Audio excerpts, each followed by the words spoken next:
ඉතින් මචං අපි අද හදන්න යන්නේ රසම රස මාස්මිලෝස්. මේක නම් පට්ටම රසයි. ඉතින් මචං අපිට කරන්න තියෙන්නේ ජෙලටින් ග්‍රෑම් 20කට මද රස්නේ උණු වතුර මිලිලීටර් 100ක් දාලා හොඳට කලවම් කරගන්න ඕන. ඉතින් මචං අපිට ඊළඟට කරන්න තියෙන්නේ සීනි ග්‍රෑම් 250ක් අරගෙන වතුර මිලිලීටර් 150ක් දාලා අපි මේක පැණි එක හදා ගන්න ඕන.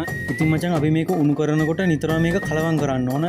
මේක විනාඩි 10ක් වගේ උණු කරගත්තට පස්සේ නූල ඇදෙන ගානට එනවා. ඊළඟට මචං අපි නිවෙන්න තියාගත්තු ජෙලටින් ටික මේකට කලවම් කරගන්නවා. මචං මේ වෙලාවේ ගොඩාක් අඩු ගින්දරේ තමයි මේක තියෙන්න ඕනේ. මේකත් මචං විනාඩි 5ක් වගේ කලවම් කරනකොට ගානට නූල් ඇදෙන පදමට එනවා නියමෙටම. අපි ඊළඟට මේක නිවෙන්න තියාගන්න විනාඩි 10ක් වගේ. ඊළඟට ඉතින් මචං හොඳට කලවම් කරගන්න තමයි තියෙන්නේ. මේක හොඳට කලවම් කරගන්න ඕනේ පෙන වගේ එනකන්. ඉතින් මචං මේක ඉක්මනට කප් එකකට දාගන්න ඕන. උඹලට මේක පාට දෙකකින් ඕන නම් මේ මිශ්‍රණයෙන් ටිකක් ඉතුරු කරලා ඒකට අපි කලරින් එකතු කරලා විනාඩි 5ක් වගේ හොඳට කලවම් කරගන්නවා.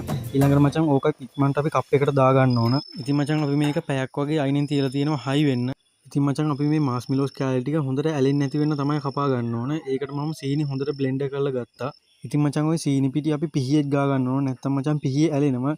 ඉතින් මචං අපිට කැමති ප්‍රමාණයකට මාස්මිලෝස් කෑලි ටික කපාගෙන නැවතත් සීනි පිටි දාලා මේ මාස්මිලෝස් කෑලි වල වටේම ගා ගන්න ඕන. ඊළඟට මචං ආයෙත් පිහියේ සීනි පිටි ටිකක් ගාගෙන මේ වගේ පොඩි පොඩි කෑලි වලට කපා ගන්න පුළුවන්. ඉතින් මචං කපාගත්තු පොඩි කෑලි ටික ආයෙත් මේ විදිහට හොඳට කලවම් කර ගන්න ඕන. ඊළඟට මචං මේ වගේ තියෙන සීනි පිටි හොඳට පිහිද ගන්න ඕන. ඉතින් මචං මේක රස ගැන නම් කියලා වැඩක් නැහැ. සුපිරියටම තියෙනවා. උඹලා මේකට අමුරව්ගේ එකතු කර ගන්න ඕන. හරි ගානට එකතු කර ගන්න ඕන. ආයෙ සුපිරියටම තියෙනවා. උඹලත් මේක අනිවාර්යෙන් try කරන්න ඕන.